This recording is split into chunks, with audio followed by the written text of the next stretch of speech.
अपने सपनों की आशिया को दे एक नई पहचान माँ भवानी डेकोर प्राइवेट लिमिटेड के साथ, जो है ऑथराइज्ड डिस्ट्रीब्यूटर ऑफ कजारिया।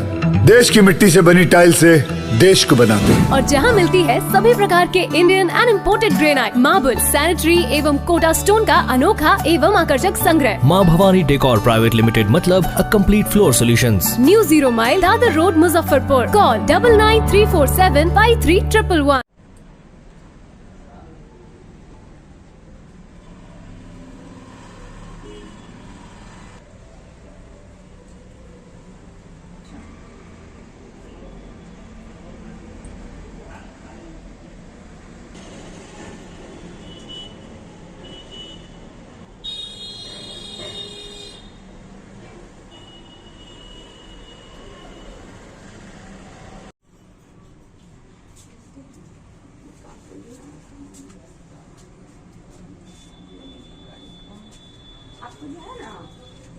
की जानी पहचानी मतलब कि जो से चेहरा है, और आप समाज सेवी का भी काम करते हैं। कोरोना काल में भी देखा गया है कि आप बढ़ चढ़ के हिस्सा लिए हुए थे और जागरूकता कर रहे थे और मास्क का वितरण और सैनिटाइज का वितरण कर रहे थे। जरूरतमंद को मतलब देने का काम किए, राशन भी देने का काम किए। ये सेवा करने की भावना कब से आई आपको? देखिए, सेवा करने की भावना तो शुरू से थी हमारे मन में। हम जब से मतलब जितना में थे उतना में इच्छा है कि हम लोगों की हेल्प करो, ज्यादा से ज्यादा कर पाए। बट उस तरह का कभी प्लेटफॉर्म नहीं मिला कि हम आगे बढ़ करके कुछ करें।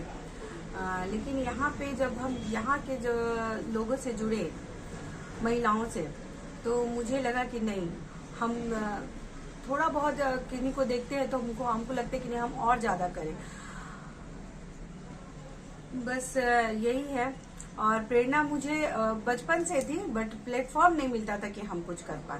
लेकिन अगर हमको धीरे धीरे अगर प्लेटफॉर्म मिलेगा तो महिलाओं के लिए हो, समाज के लिए हो, राज्य के लिए हो, हम बहुत अच्छा करना चाह रहे हैं। हम आपको कल राष्ट्रीय वीरांगना महिला सशक्तिकरण मोर्चा का मतलब कि महामंत्री बनाया गया है, और मतलब कि कल बनाया गया था। किस तरह संगठन को आप मजबूत कीजिएगा? बिल्कुल, ये बहुत अच्छा क्वेश्चन है, क्योंकि हम ये जानते हैं कि अभी तो बन गए हम लोग एक होटल में या एक हम बोल सकते हैं कि एक हॉल में मतलब सर्टिफिकेट लेना बहुत ही आसान बात है, लेकिन उस पर काम करना उतना ही मुश्किल है।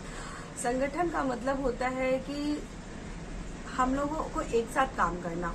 और मेरा जहाँ तक मानना है कि हमारे समाज में, खास करके बिहार में, मुजफ्फरपुर में, सिर्फ महिलाओं का शिक्षा से रिलेटेड, स्वास्थ्य से रिलेटेड, उसके बाद आपको बता दें जो घरेलू हिंसा हो रही है उससे रिलेटेड, मतलब जहाँ भी महिलाओं को जरूरत पड़े हम वहाँ पे खड़े हों। यही मेरा सबसे बड़ा ये है। और रही बात आपका महिलाओं का, तो हम चाह रहे कि हम हर घर में हो, जहाँ भी मेरी जरूरत हो हम वहाँ पे पहुँच जाए। और देख रहे हैं कि बहुत सारे संस्था से जुड़े हुए भी है, संगठन से जुड़े हुए हैं, आपको सम्मानित किया गया है। वो सम्मानित जब जिस समय होते हैं उस समय आपको कैसा महसूस करते हैं? बहुत अच्छा महसूस होता है, बहुत अच्छा ही महसूस होता है। उसके लिए शब्द नहीं है हमारे पास कि हम कह पाए। और ये चीज हम बता भी नहीं पाए थे लोगों को, क्योंकि हम जिस सेक्टर से जुड़े हुए हैं, मेरा फाइनेंस सेक्टर है, तो हम चाह रहे थे कि धीरे धीरे लोग को पता चले और आप लोग आए तो और भी अच्छा लग रहा है। और सबसे बड़ी बात है कि थोड़ा सा हम यहाँ की एक्चुअली देख रहे हैं कि LIC के द्वारा भी मतलब कि आपको सम्मानित किया गया है। जी, बहुत बार LIC से तो मैं बहुत बार सम्मानित हुई हूँ, बहुत बार सम्मानित। और मतलब कि एक बड़ा मतलब सम्मानित हुए हैं वो ये मेरा इंदौर में हुआ था। इंदौर में आपका मिसेस इंडिया कॉन्टेस्ट एक हुआ था, जिसमें हम फिनाले तक पहुंचे थे और बिहार फैशन आइकन का भी अवार्ड लिए थे और वहाँ के सेकंड रनअप भी हुए थे। तो ये काफी मतलब एक अलग टाइप का अचीवमेंट था मेरा।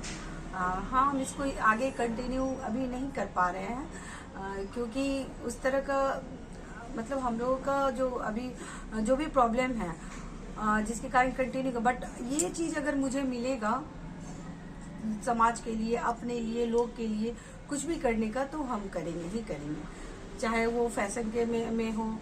मतलब मुझ में ये है कि मुझे जो भी अपॉर्चुनिटी मिलता है मैं उसे फॉलो करती हूँ, ऐसे करती हूँ। और स्वास्थ्य और मतलब शिक्षा में मतलब कि क्या यह योगदान रहेगा आपका मतलब संगठन की तरफ से देखिए। और अपनी तरफ से कि बहुत से ऐसी महिलाएं हैं, बच्चियां हैं कि जो मतलब कि शादी के लिए मतलब कि जो बीमारी से ग्रसित हो रहे हैं, आगे पढ़ना चाह रही है बच्चियां, उसको मतलब कि पैसे के अभाव में नहीं पढ़ पाती है, तो वैसे में संगठन आपकी क्या करेगी? ये तो बहुत बड़ा मुद्दा है। हम लोग जिस जिला में रहते हैं, ये गांव में तो बहुत लोग जागरूक हुए, लेकिन अभी भी हमारे मुजफ्फरपुर में बोल दीजिए या हमारे आसपास के गांव में बोल दीजिए, अभी भी अशिक्षा से लड़की लोग को बहुत वंचित किया जाता है। मतलब 40% ही है जो शहर तक पहुंच पाते हैं।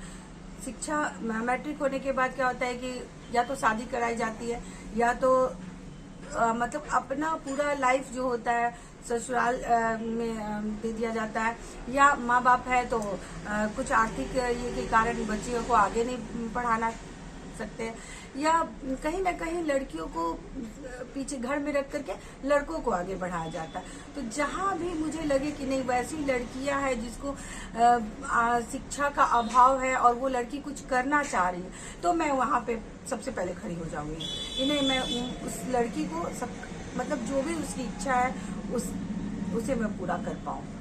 राज्य सरकार द्वारा मतलब कि जो है से महिलाओं को भी बहुत सारी योजना दिए हुए हैं और सारा चीज जो है उसको किस तरह जागरूकता करते हैं? देखिए होता क्या है ना, राज्य सरकार का काम होता है, राज्य सरकार महिलाएं को देती है, लेकिन सरकार ही महिलाएं को पीछे कर देती है। हम लोगों को जो मिलना चाहिए हक, वो कहीं ना कहीं जागरूकता के अभाव में बंद हो जाता है। हम लोग या तो जो पुरुष प्रधान देश, हम लोगों का क्या है, पुरुष प्रधान देश है। महिलाओं का सबसे पहले क्या होता है कि महिला 2 आगे निकली तो 2 महिला ही पीछे घिस देती है कि अरे ये ऐसे है, वो ऐसे है, ऐसे सरकार के पास जा रहे। कितने लोग ये बताइए कि द्रौपदी मुर्मू की तरह आगे बढ़ती है, कितने लोग हैं जो प्रतिभा पाटिल की तरह आगे बढ़ती है। हम लोग आज उनको जाने, लेकिन उनके पीछे के संघर्ष को तो नहीं जाने, तो मेरे कहने का मतलब है कि हम लोगों को राज्य सरकार के द्वारा मिलता है, लेकिन हम लोगों को मतलब जागरूकता के अभाव में हम पाते हैं अपने आरक्षण को। हम लोग आप तो संगठन को मतलब कि आगे बढ़ा रहे हैं, बढ़ाने का बात कर रहे हैं, और जो राज्य सरकार और केंद्र सरकार से क्या मांगे हैं आपकी?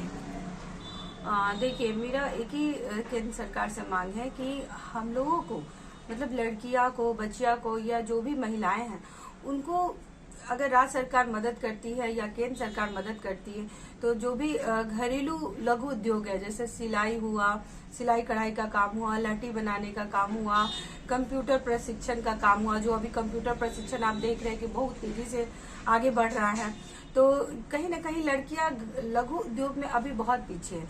तो अगर छोटा छोटा रोजगार भी दिया जाए तो हमको ऐसा लगता है कि हर घर में आर्थिक व्यवस्था अच्छा हो पाएगा, और क्योंकि पुरुष से कंधे मिला करके आगे बढ़ पाएंगे। तो सिलाई का काम हो या शिक्षा से रिलेटेड हो या आपका कंप्यूटर प्रशिक्षण हो या लहठी बनाने का काम हो, या हम लोगों का जैसे मुजफ्फरपुर में बहुत सारा फसल से रिलेटेड जैसे लीची उत्पादन हो गया आपका, उसके बाद बता दे मछली पालन हो गया। मतलब महिलाओं को हर चीज में छोटा छोटा जो भी रोजगार में आगे बढ़ाने की जरूरत है। तो हम यही चाह रहे हैं कि अगर सरकार मेरे संगठन को मदद करती है, हम लोगों को मदद करती है, तो हम अपने आसपास अपने राज्य के महिलाओं को, अपने समाज के महिलाओं को, जिन लोगों की आर्थिक व्यवस्था ठीक नहीं है, उन लोगों को छोटा छोटा प्रशिक्षण दे करके हम लोग उनको आगे बढ़ाना चाह रहे हैं। तो जिससे कि हम लोगों का समाज का विकास हो पाएगा। क्या होगा ना कि हम लोग अपने घर से ही अगर शुरू करते हैं तो और भी ज्यादा अच्छा होगा। घर में आसपास अगल बगल जितने भी दलित कुचलित महिलाएं हैं उन लोगों को प्रशिक्षण देने की जरूरत है। लेकिन हम लोग क्या होता है कि हम लोग को कोई मदद नहीं हो पाता है, जिसके कारण हम आगे नहीं बढ़ पाते हैं। अगर केंद्र सरकार या राज्य सरकार हमें मदद देती है तो हम सबसे पहले उन लोगों को प्रशिक्षण और सिलाई कढ़ाई जो भी महिलाओं से रिलेटेड जो भी प्रशिक्षण होगा, थोड़ा बहुत कंप्यूटर से रिलेटेड हो गया, लहठी बना, जैसे हमारे मुजफ्फरपुर में लहठी बनाने का कार्य में महिलाएं काफी पीछे हैं। तो अगर महिलाओं को अगर लहठी बनाने का दिया जाए, उसके बाद आपको बता दे सिलाई कढ़ाई का काम दिया जाए, कंप्यूटर का प्रशिक्षण दिया जाए, तो महिलाएं बहुत अच्छा कर सकती है। हम लोग और आप अपनी ओर से उन महिलाओं को से क्या अपील करना चाहते हैं जो आपके संगठन से जुड़े? हाँ, देखिए मैं यही बोलूंगी कि देखिए एक हाथ कुछ नहीं कर सकता, हम भी कुछ नहीं कर पाए। आज हम इस संगठन से जुड़े हैं तभी आपसे मिल पाए हैं, या महिलाओं को या इस मीडिया के द्वारा हम बता पा रहे हैं कि नहीं हम आप लोगों के लिए खड़े हैं।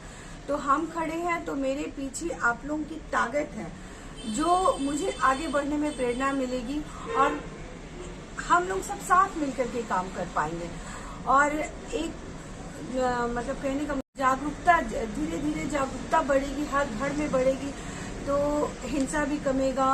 आपका घरेलू हिंसा, घरेलू प्रताड़ना जो आज समाज में हो रहा है, दहेज प्रथा का बहुत ज्यादा शिकायत आ रही है, और घरेलू हिंसा तो उसी के लिए दहेज प्रथा के कारण घरेलू हिंसा ज्यादा हो रहा है। बिल्कुल सर, ये बात आप एकदम सही बोल रहे हैं। इसमें भी हम कहेंगे कि लोगों का जागरूकता का कमी है, जबकि सरकार ने, केंद्र सरकार ने दहेज प्रथा की काफी खिलाफ है, दहेज प्रथा काफी खिलाफ है, लेकिन लोगों का ये मानना है कि दहेज नहीं देंगे तो अच्छा घर नहीं मिलेगा। लड़की कितना भी अच्छी क्यों नहीं रहे, उसको एक्सेप्ट नहीं किया जाता। पहले लोग दहेज से ही शुरू होता है, बाद में लड़की तक आता है। तो ये चीज जो है, इसको हम लोग चाह रहे हैं कि सिर्फ मेरे बोलने से या किसी के बोलने से कम नहीं होगा। लेकिन हाँ, जहाँ तक प्रशासन है, केंद्र सरकार का अगर कड़ा नियम दिया जाए, परिवार का अगर कड़ा नियम दिया जाए, जो भी मतलब पुरुष प्रधान है वो इस चीज को समझे तो दहेज प्रथा बहुत कम हो सकती है। और अगर दहेज प्रथा का अगर सोच कम होगा तभी उसके पीछे जो प्रताड़ना लड़की को किया जाता है वो कम हो पाएगा। और लड़की को भी खुद जागरूक होना चाहिए, मेन लड़की को भी जागरूक होना चाहिए। आप महिला हैं और महिला सशक्तिकरण की बात बोलते हैं तो कैसे परिवार भी देखना होगा, बच्चे भी देखना होंगे, कैसे आप मतलब कि जो है संगठन को मजबूत कीजिए? देखिए ये चीज तो महिला ही कर सकती है। अगर देखा जाए तो महिला घर भी देखती है, महिला का बहुत सारा रूप होता है। आप देखते हैं बेटी, बहू, माँ, बहुत तरह का रूप होती है। तो हर रूप में महिला परफेक्ट होती है। ऐसा नहीं कि अगर माँ हो गई तो बेटी नहीं अच्छी है, बेटी अच्छी हो गई तो बहन अच्छी नहीं है। महिला हर रूप में परफेक्ट है। और जहाँ तक बात है तो हम लोग अगर करते हैं शक्ति है, तभी तो शक्ति का रूप ही महिला है। अगर हम लोग अगर कोई काम करते हैं, कहीं लड़ाई करते हैं तो हम लोग अपने आप को दुर्गा मानते हैं। अगर आपसे बात कर रहे हैं या हम महिला को जागरूक करें तो महिला को सरस्वती का रूप दिया गया है। और अगर हम आपसे जागरूकता का या आर्थिक जो कमी है, अगर आर्थिक अपना पूर्ति करने का बात या कुछ अर्जन का बात करते हैं, वहाँ पे हम लक्ष्मी भी हैं। तो महिलाओं का ऐसे ही भगवान 8 हाथ नहीं बनाए। महिला ही अगर जागरूक होगी तभी उस राज्य, समाज और देश का विकास होगा। परिचय बताएं। जी, मेरा नाम कंचन गुप्ता है, राष्ट्रीय वीरांगना महिला सशक्तिकरण की अभी मुजफ्फरपुर जिला मंत्री घोषित की।